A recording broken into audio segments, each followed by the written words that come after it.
Hello friends, कैसे हैं आप लोग। मुझे पता है आप लोग अच्छे ही हैं, क्योंकि अच्छी ज़िंदगी के लिए आपको पहला पॉइंट तो मैं बोलना चाहूँगा कि आपको खुश रहना पड़ेगा। और आप तो खुशी से रहते हैं, ये मुझे पता है। दोस्तों, खुशहाल ज़िंदगी को जीने के लिए, अपनी ज़िंदगी को खुश रखने के लिए मैं कुछ चंद पॉइंट्स आपके साथ आज शेयर करने वाला हूँ। दोस्तों, मेरा नाम अरुण कुमार मिश्रा, मैं human educator, international trainer, motivational coach हूँ और आप सबको इस छोटा सा प्रोग्राम में स्वागत करता हूँ। तो हम बात करते हैं खुशियाँ के बारे में। देखिए दोस्तों, हैप्पीनेस क्या है? What is happiness? जीवन के आनंद लेने के लिए हम सबको, आपको भी बहुत सारा संघर्ष की सामना करना पड़ेगा दोस्तों। मैं लोगों से पूछता हूँ, क्या आप अपनी जिंदगी से खुश हो? Are you happy with your life? लोग कहते हैं यार खुश कहाँ हूँ, दुख भरी जिंदगी में जी रहा हूँ, आई एम स्ट्रगलिंग, मैं संघर्ष कर रहा हूँ। दोस्तों, मैं एक ही चीज आपको बोलना चाहूंगा, जिंदगी का नाम है संघर्ष, लेकिन मृत व्यक्ति संघर्ष नहीं करता है। तो अगर जिंदगी है तो संघर्ष है। मैं एक छोटी सी कहानी आपके साथ शेयर करना चाहूंगा। दोस्तों, अगर आप ये कहानी शेयर करने से पहले मैं आपको एक ही चीज बताना चाहूंगा, अगर आप संघर्ष कर रहे हैं, कर्म कर रहे हैं, तो भगवान आपका साथ देंगे। लेकिन अगर आप संघर्ष नहीं कर रहे हैं, कर्म नहीं कर रहे हैं, तो भगवान आपका साथ नहीं दे सकते। तो मैं एक छोटा सा कहानी आपके साथ शेयर करना चाहूंगा। महाभारत के बारे में आपको पता होगा। दोस्तों, महाभारत की युद्ध खत्म हो चुकी थी, कौरव खत्म हो चुके थे, पांडव युधिष्ठिर सम्राट बन चुके थे। तो उस वक्त आपको पता है, तो महाभारत का जो नायक थे वो श्री कृष्ण थे। तो कृष्ण ने इंद्रप्रस्थ छोड़ने के लिए अपना डिसीजन ले गए, और जब आप अपना रथ के साथ वो बाहर जा रहे थे, देखे कि सामने माता कुंती खड़े हैं। तो रथ से उतारा श्री कृष्ण ने और माता के पास गए वो, और पूछे कि माता, आपने मेरा रास्ता क्यों टोका, मतलब आपने क्यों मेरे सामने आई? तो कुंती ने बोले कि कृष्ण, हे देवकी नंदन, आप कहाँ जा रहे हो? तो कृष्ण ने बोले कि माता, युद्ध तो खत्म हो चुकी है और युधिष्ठिर राजा बन चुके हैं और आप सब एक खुशियों के साथ आप जी रहे हैं।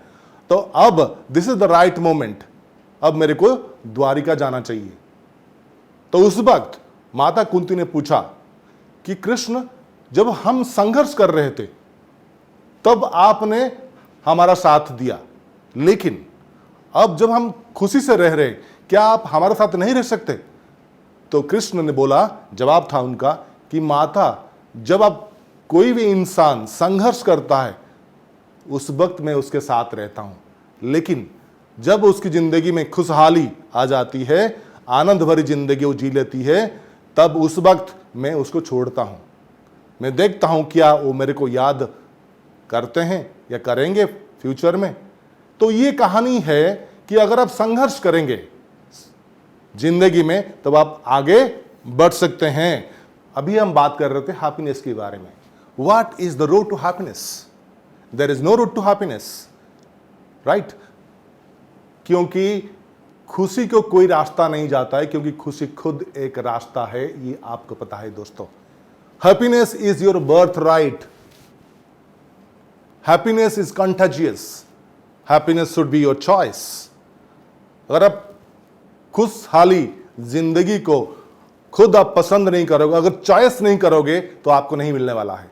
खुशी आपके अंदर है दोस्तों, ये आप याद रखिए। तो चलिए हम आगे बढ़ते हैं। कुछ छोटा छोटा पॉइंट्स के जरिए आपको हम बताएंगे आज कि आपकी जिंदगी में आप कैसे खुश रह सकते हैं। जैसे कि कहते हैं कि अहंकार, ईगो बहुत लोगों के पास है दोस्तों। अहंकार क्या है? ईगो क्या है? ईगो का मतलब क्या है? ईगो का मतलब है एजिंग गॉड आउट, यानी आप अपने दिमाग से, आपके शरीर से भगवान को उतार दिया। दोस्तों, एक छोटा सा एग्जाम्पल मैं लेना चाहूंगा। जब आप मंदिर जाते हैं तो आप क्या करते हैं? नारियल तोड़ते हैं। जब आप नारियल तोड़ते हैं भगवान के सामने तो क्या होता है? मीठा पानी निकलता है उसमें से। इसका मतलब जब आप मंदिर जाते हैं, अपनी माथा टेकते हैं भगवान के सामने, तब उस वक्त आप अपने अंदर से ईगो को हटा देते हैं। दोस्तों ईगो एक ऐसा चीज है, वो आपकी हर काम में आपका बाधा बन सकता है। इसको हटाइए। अहंकार की जिंदगी नहीं चाहिए हमें, आपको भी नहीं चाहिए, मुझे भी नहीं चाहिए। दोस्तों एक छोटा सा एग्जाम्पल लेना चाहूंगा, और एक एग्जाम्पल रावण के बारे में आपने सुना होगा रामायण में। रावण एक बहुत बड़े महाज्ञानी थे, शिव उपासक थे, लेकिन अहंकार की वजह से लंका ध्वस्त हो गई। भगवान राम ने उनका समाप्त कर दिया। तो कभी अपनी जिंदगी में अहंकार को मत लाइए। अहंकार की वजह से आपको पता है कितने बड़े बड़े लोग, कितने बड़े बड़े इंसान अपनी जिंदगी को खत्म कर चुके हैं। तो दोस्तों अपनी जिंदगी से अहंकार को हटाइए और एक बेहतर जिंदगी जी लीजिए। दोस्तों बढ़ते हैं अगले कदम की तरफ। Let us appreciate. अप्रिशिएशन क्या है? कहते हैं कि पर्सनल लाइफ में, व्यक्तिगत जीवन में, पति और पत्नी दोनों को अप्रिशिएट करना क्यों जरूरी है। एक कपल मेरे पास आए थे, और जब मैंने उनको बोला क्या दूसरे को अप्रिशिएट करते हो, थैंक यू बोलते हो, पसंद करते हो दूसरों की काम पे, तो वो बोले कि अपने अंदर इतनी फॉर्मेलिटी की क्या जरूरत है, वो मेरे पत्नी है, मैं उनका पति हूं, तो क्या जरूरत है। दोस्तों मैं बताना चाहूंगा कि यस, दिस इज रिक्वायर्ड। जब आपकी पत्नी आपको खाना देती है तो आपको उसको थैंक यू बोलना चाहिए, क्योंकि आपको खाना दे रही है, खाना पका के दे रही है। जब पति ऑफिस से लौटते हैं तब पत्नी पति का थैंक यू भी बोलना चाहिए कि थैंक यू वेरी मच। तो दूसरों को अप्रिशिएट करना जरूरी है। ये तो हो गया पर्सनल लाइफ में, लेकिन प्रोफेशनल लाइफ में जब आप नौकरी करते हैं, जब आप कंपनी में अब आप बस हैं, आपकी जो सबऑर्डिनेट्स होते हैं उनका जो काम होता है, वो अगर आप बेहतर काम करते हैं, बहुत अच्छा काम करते हैं, उनकी जो काम को आप सराहना, मतलब आपको पसंद करना चाहिए। You have to appreciate him. Appreciation is necessary. जब आप दूसरों को अप्रिशिएट करेंगे तो लोग आपको भी अप्रिशिएट करेंगे। अगर आपको प्रशंसा सुनना अच्छा लगता है तो लोगों को भी प्रशंसा सुनना अच्छा ही लगेगा। अभी हम अगला पॉइंट की ओर जाते हैं, कम्युनिकेशन पैटर्न। बात करना, कैसे बात करना लोगों के साथ, अच्छी बातें करना। देखिए दोस्तों, नॉर्मल पर्सनल लाइफ में क्या होता है, अगर आपको सब्जी की जरूरत होगी हर दिन सुबह, तब जाते हैं, आपके सामने 2-3 सब्जी वाले होते हैं।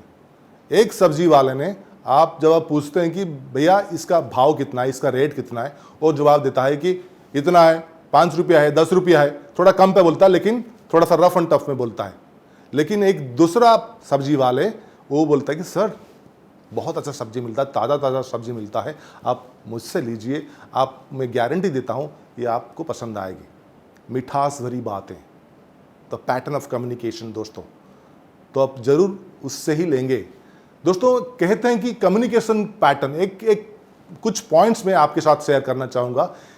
हार्मफुल कम्युनिकेशन पैटर्न क्या है, उसमें 4 स्टेज आता है।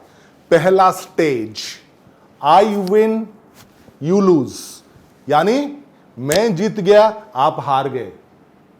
इसमें कॉन्फ्लिक्ट सिचुएशन क्रिएट करता है। इस सिचुएशन से शायद आप मोटिवेटेड हो सकते हैं, लेकिन आपके सामने जो आप दूसरा बंदा वो मोटिवेटेड नहीं हो सकता। दूसरा stage, I lose you win, यानी ये हो गया बहुत ही सिक सिचुएशन। मतलब इसको कहते हैं आपकी जो खुद का जो सेल्फ एस्टीम, इससे हर्ट होता है। इसको अवॉइड करिए। वो शायद मोटिवेटेड हो सकता है, लेकिन आप तो मोटिवेटेड नहीं हो ना, आप आगे नहीं बढ़ सकते। तीसरा stage, I lose and you lose, a dangerous sick situation इसको कहते हैं। इसमें ना वो मोटिवेटेड है ना आप मोटिवेटेड हो, प्रोडक्टिविटी नहीं आएगा दोस्तों, इसको अवॉइड करिए। Fourth situation, I win and you win, मतलब दोनों जन मोटिवेटेड है, वो भी मोटिवेटेड है, आप भी मोटिवेटेड हो। तो इसको आप अडॉप्ट करिए, इसको अपनी जिंदगी में लाइए और आगे बढ़िए दोस्तों। ये तो था कम्युनिकेशन पैटर्न, जैसे कि हमने आपके साथ साझा किया, शेयरिंग किया। अब हम अगले पॉइंट की ओर जाते हैं। इसको कहते हैं prayer is gratitude to God. दोस्तों, क्या आप समझते हैं भगवान को धन रत्न सब कुछ चाहिए? कुछ नहीं चाहिए। भगवान के पास तो सब कुछ है, सारा संसार उनका ही है। तो भगवान को सिर्फ एक ही चीज चाहिए, वो है स्तुति। क्या भगवान की स्तुति करते हैं? स्तुति करना जरूरी है। अगर आप स्तुति करते हैं रेगुलरली, भगवान खुश होते हैं। अगर आप किसी को भी अपनी पर्सनल लाइफ में किसी भी रिश्तेदार को पसंद करते हैं, तो फिर क्या वो खुशी नहीं होते हैं? तो इस तरह से भगवान की स्तुति करने से भी भगवान खुशी होते हैं। You must be thankful to God because God has provided you your body, food and shelter. Every day morning say thank you to God. भगवान, आपका मैं आभार हूँ, आपको बहुत बहुत धन्यवाद, आपने इतनी बेहतर जिंदगी मुझे दिया और इसके लिए मैं आपकी शुक्रगुजार हूँ। तो क्या आप बोलते हो? अगर आप नहीं बोलते हो तो बोलना आप शुरू करो। देखो आपकी ज़िंदगी में कितनी बदलाव आएंगी और आपकी मन की शांति मिलेगी, आपको खुशी मिलेगी दोस्तों। तो अगली कदम की ओर हम बढ़ते हैं। इसको कहते हैं गुस्सा, anger management. What is anger? It is all about feeling insecure about your self. गुस्सा क्यों आता है? जब आप खुद अपने अंदर इंफेरियरिटी कॉम्प्लेक्सन आपका डेवलप होता है।